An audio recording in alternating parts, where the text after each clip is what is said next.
Et on poursuit avec Mériadec Raffray, bonjour. Bonjour Liselotte. Je rappelle que vous êtes rédacteur en chef de VA Monde et cet entretien est mené par Richard Destez. Absolument. Bonjour Mériadec et Bonjour Richard. rebonjour à tous les auditeurs.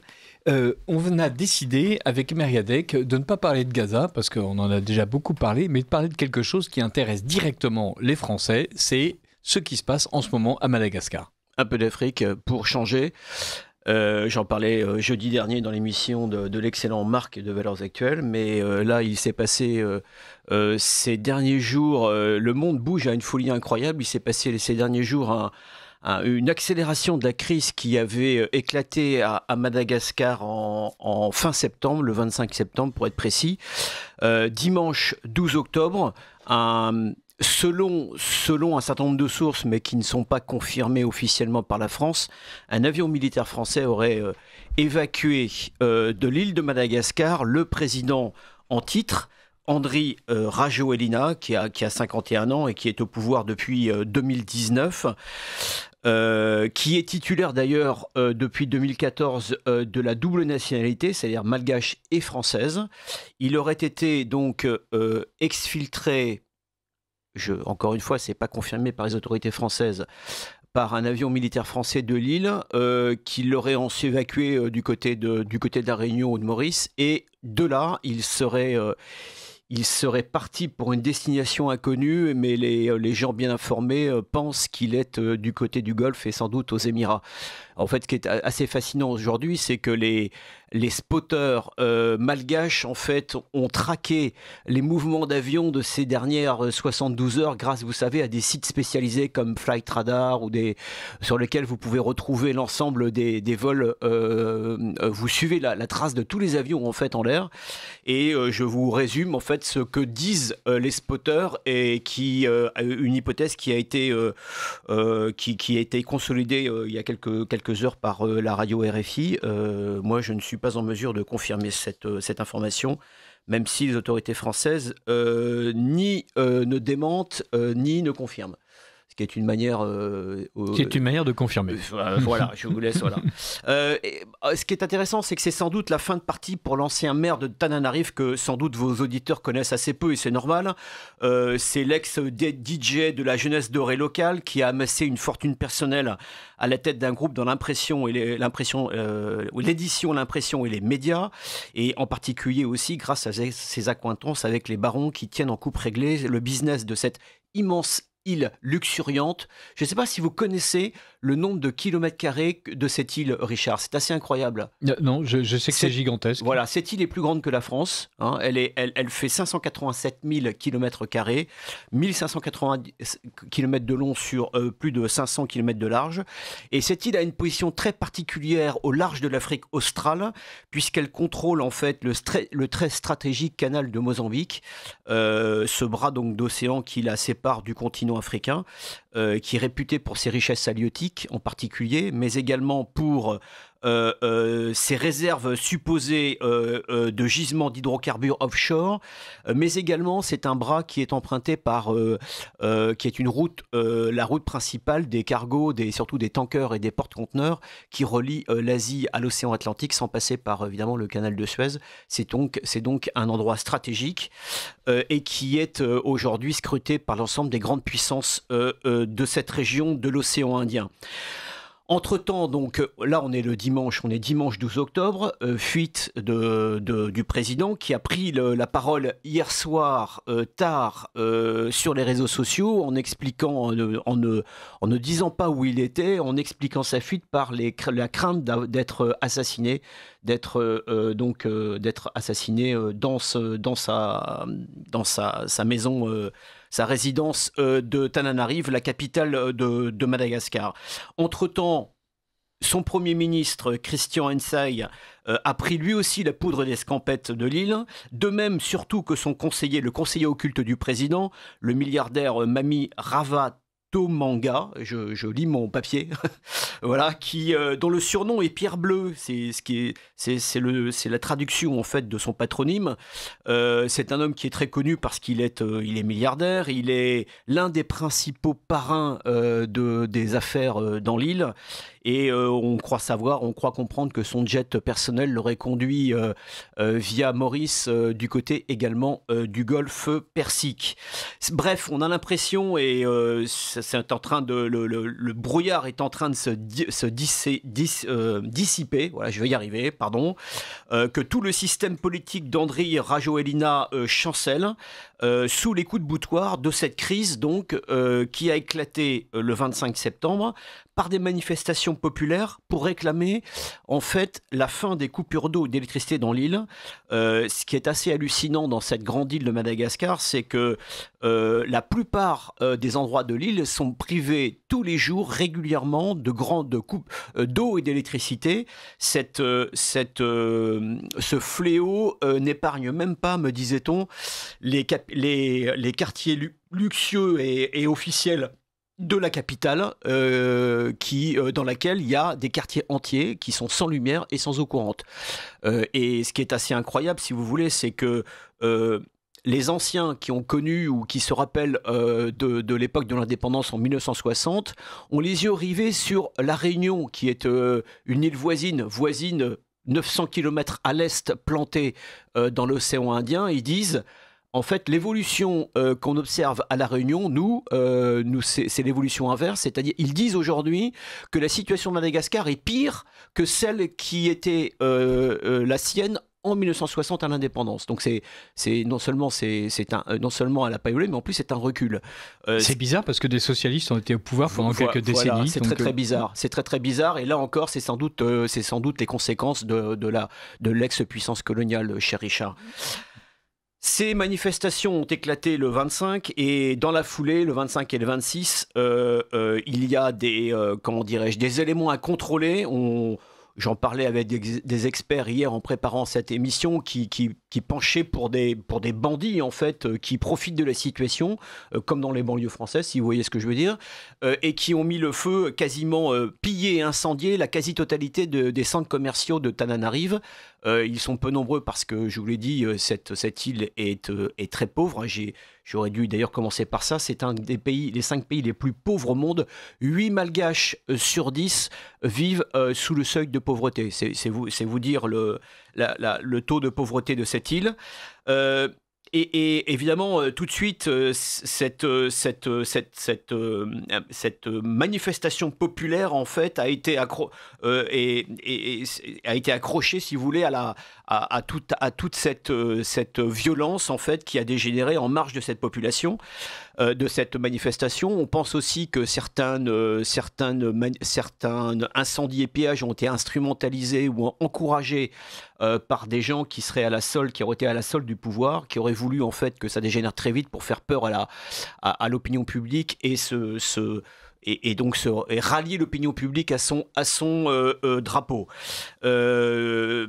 Tout ça restera encore à vérifier. Au fil des manifestations qui sont concentrées dans quelques quartiers symboliques de la capitale, comme la place du 13 mai, autour de l'avenue de l'Indépendance, s'ensuivent des exactions commises cette fois par les forces de l'ordre dans les jours qui viennent. Des tirs à balles réelles ont été réalisés par la gendarmerie sur cette foule que les observateurs attentifs qualifient de finalement plus ou moins pacifique. Ils disent qu'au pire des tensions, on avait le sentiment d'être face à une espèce de micro-intifada. Ce que voulait dire cet expert, c'est que le pire du pire des manifestants étaient armés de pierres, en fait. Hein. Il faut bien comprendre qu'à Madagascar, c'est pas comme la République démocratique du Congo, dont on a parlé jeudi ensemble sur cette antenne, c'est qu'il n'y a pas des kalachnikovs dans toutes les maisons, dans toutes les rues. Et les Malgaches, en fait, sont plutôt considérés comme une population de gens calmes, souriants, plus ou moins fatalistes finalement face à l'immensité des difficultés qu'ils doivent surmonter tous les jours. Il n'y a pas cette révolte cette colère, cette révolte un peu animale que l'on retrouve dans un certain nombre de pays africains. J'ai perdu le fil de mon, mais je vais le retrouver. Vous nous parliez du fait débordement, que... Voilà, des débordements. Et aujourd'hui, si vous voulez, pour vous donner une idée, entre le 25 septembre et aujourd'hui, l'ONU communique sur le chiffre de 22 morts tués par balle, ce qui est quand même significatif. Dont notamment un militaire qui aurait été lui aussi tué par des gendarmes. D'ailleurs, les vieux Français installés à Madagascar, je vais revenir sur cette communauté française, commencent à paniquer en disant on n'a jamais vu ça depuis des dizaines d'années à Madagascar. Et certains se disent que si cela doit dégénérer, ils grimperont rapido dans un avion pour la France et abandonneront tout sur place.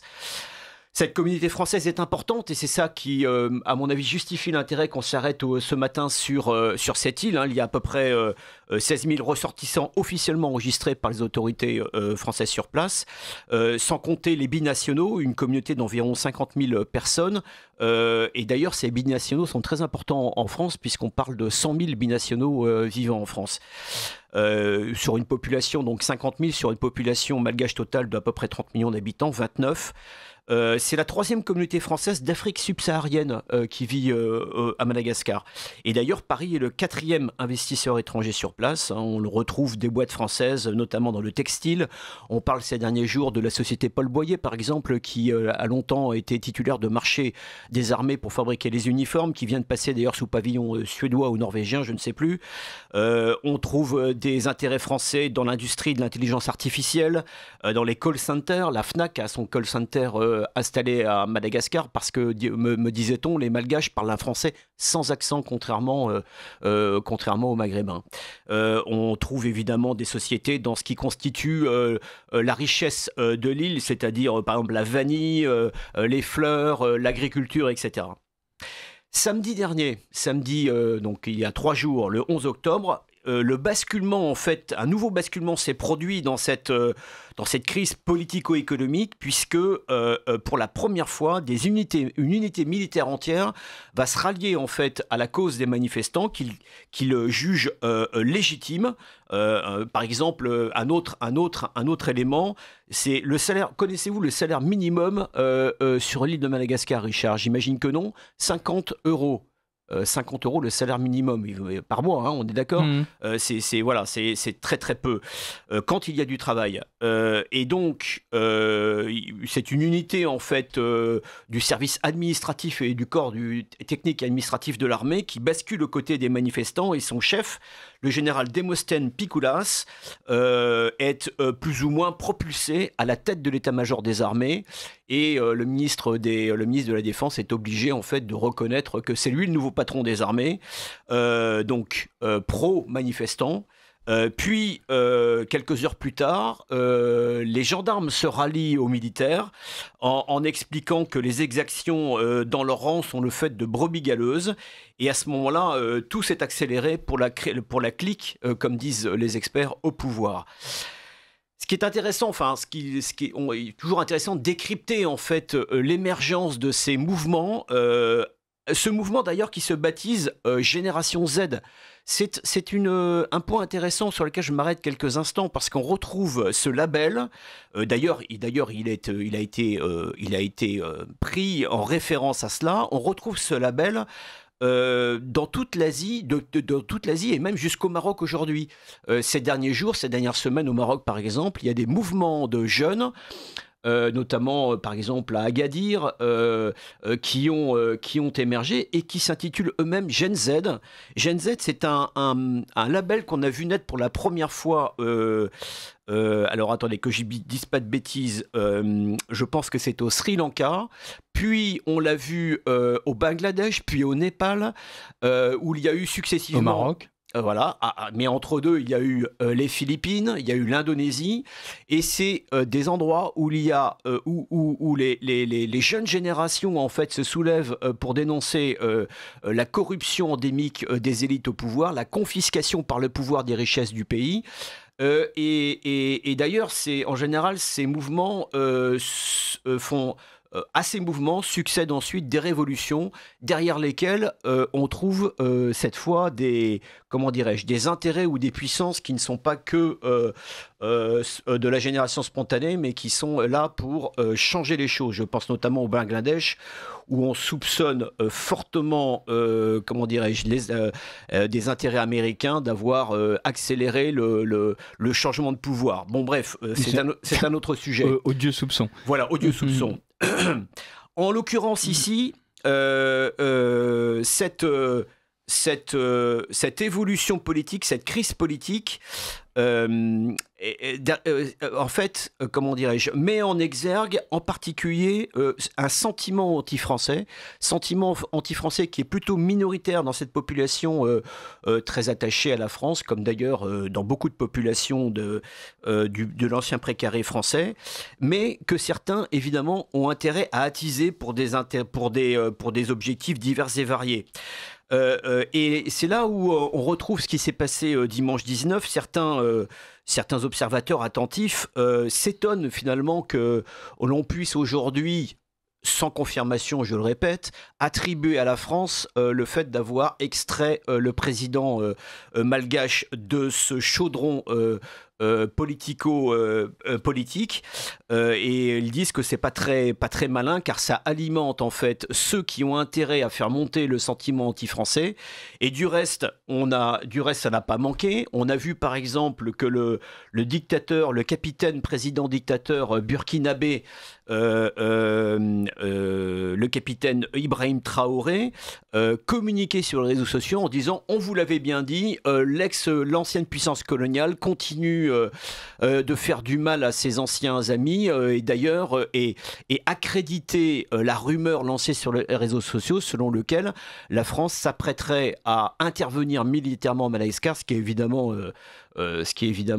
inepte et faux en plus. Et là, pour le coup, je peux vous confirmer que c'est faux. D'autant que Emmanuel Macron fait tout ce qu'il peut pour, au contraire, larguer les possessions françaises du côté de Madagascar. Je parle des îles Éparses. En passant sa vie à vanter une gouvernance partagée de la chose. Je pensais que vous alliez me dire qu'Emmanuel Macron faisait tout pour envoyer les forces françaises partout dans le monde. Mais pas pour défendre les intérêts français. Mais pas pour défendre les intérêts français. Exactement. Bref, tout ça, c'est la collusion ensuite a été faite avec un mot un peu maladroit du préfet de la Réunion, expliquant à la radio suivre avec attention les événements à Madagascar. Ça a fait boule de neige. Et ça a été sans doute amplifié par d'autres intérêts, et on peut citer les Russes dont on parle ici souvent, les Russes qui sont présents à Madagascar et qui surveillent attentivement cette île, dont j'ai dit qu'elle avait une position stratégique pour les grandes puissances régionales.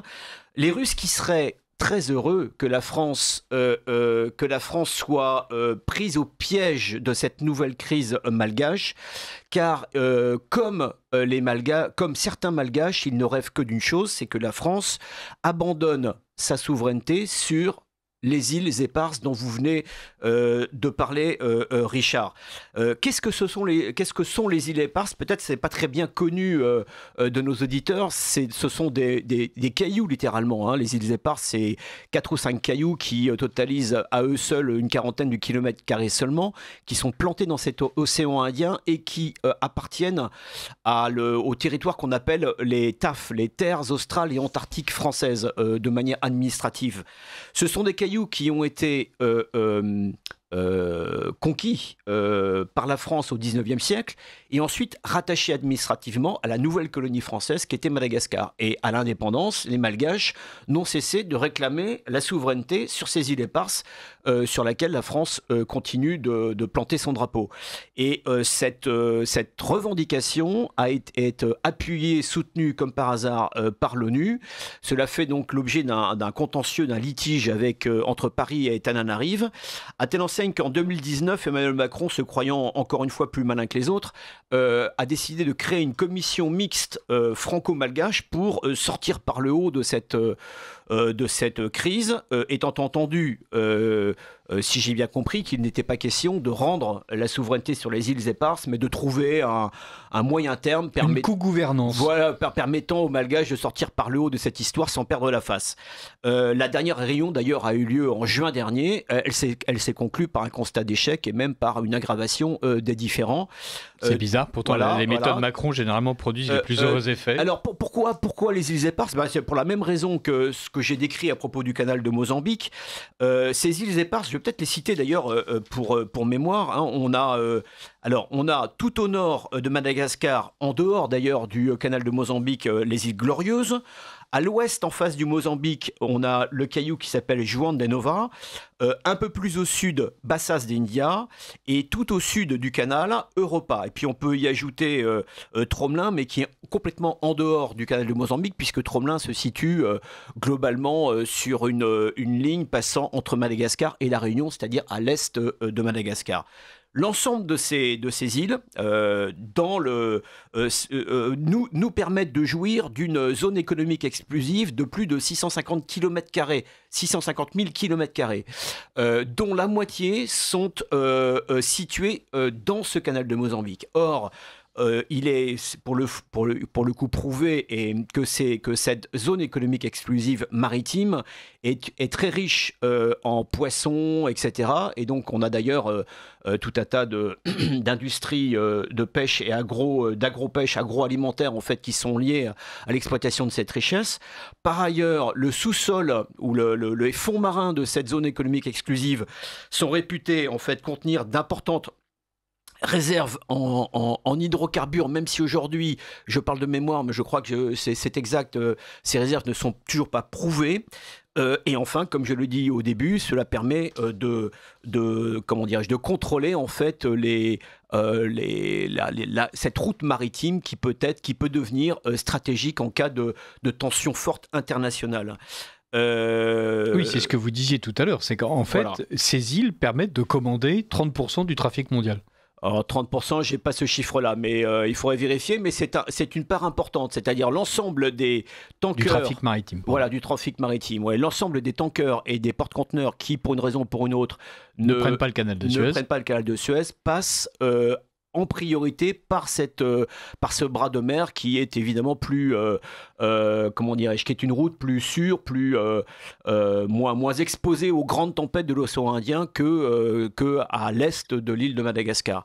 Et donc c'est important. Maintenant, pour lever, peut-être pour terminer cette plongée au large de l'Afrique australe, c'est assez intéressant de voir que dans les heures qui viennent, là, on va comprendre pourquoi la France serait intervenue pour extraire ce président avec lequel le différend est quand même notoire et public, et qui par ailleurs en fait a prouvé son, comment dirais-je, son incurie, son incapacité à s'extraire en fait de la traditionnelle gestion au profit de la corruption de Vous n'êtes pas en train de parler d'Emmanuel Macron là? Non, parce que là il y avait un parallèle absolument surprenant et on comprenait bien quel était l'intérêt, à défaut de la France, de Macron, d'aller... Parce que Macron a tweeté en expliquant qu'il fallait préserver la stabilité. C'est amusant parce qu'il emploie pour Madagascar les mêmes mots qu'il emploie pour la France. Il a là aussi expliqué que les institutions et la Constitution devaient être préservées.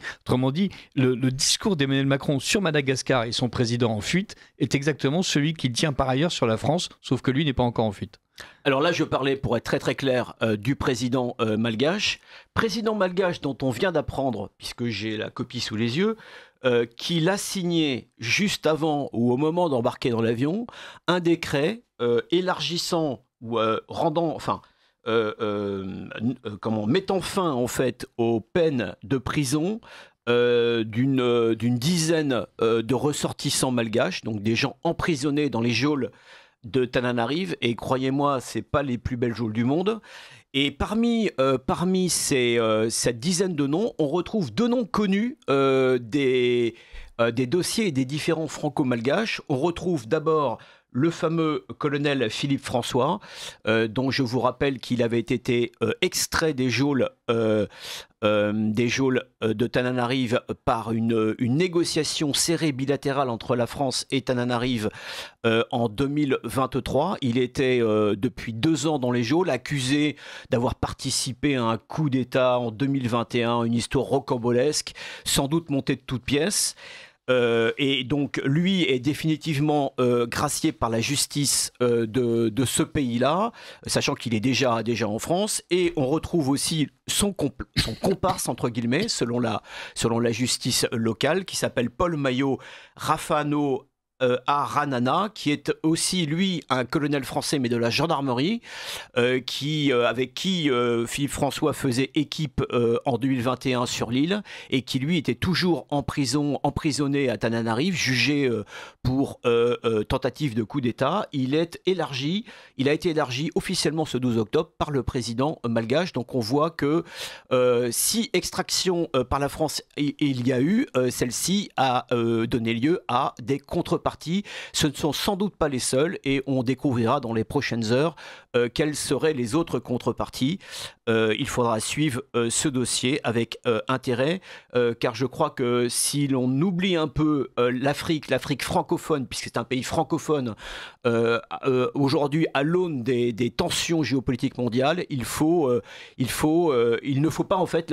pas oublier ces terres avec lesquelles nous avons des intérêts, et nous avons aussi des devoirs qui sont liés à notre trace importante dans leur histoire. Alors, merci pour ce tour d'horizon. Il reste à peine 1 minute, 2. Et une dernière question. Donc, Emmanuel Macron a expliqué qu'il fallait préserver ce gouvernement précis, qu'il en allait de la stabilité de Madagascar. Est-ce que depuis 2019, il y a eu une quelconque raison de trouver que ce gouvernement a été efficace ? Vous parlez du gouvernement malgache? Oui, c'est bizarre qu'on persiste à confondre les deux. Non, c'est ce que j'ai expliqué, c'est qu'en fait, aujourd'hui, les anciens, comme me témoignait un expert de l'île, me disait, quand on discute avec les anciens, ceux qui ont connu les traces vivantes, en fait, de la fin de la période française en Madagascar, disent qu'ils sont effarés, en fait, par l'évolution de l'île, une évolution économique, démographique, des infrastructures, une évolution qui a fait plonger l'île dans un espèce de Moyen-Âge plus antérieur, en fait, au legs de la France à l'indépendance. Ce qui est quand même assez incroyable quand on connaît les richesses de cette île. Je parle non seulement évidemment de cette population assez incroyable, mais surtout des richesses naturelle. Cette île, en fait, est un véritable grenier comment dirais-je, à nourriture, à fleurs. C'est une réserve ornithologique. C'est un paradis pour les touristes. Et malgré tout, cette île aujourd'hui est dans un état de délabrement assez incroyable. Et elle met son nom au record des pays les plus pauvres du monde. Merci beaucoup, Mériadec Raffray, et évidemment, à la semaine prochaine. À la semaine prochaine.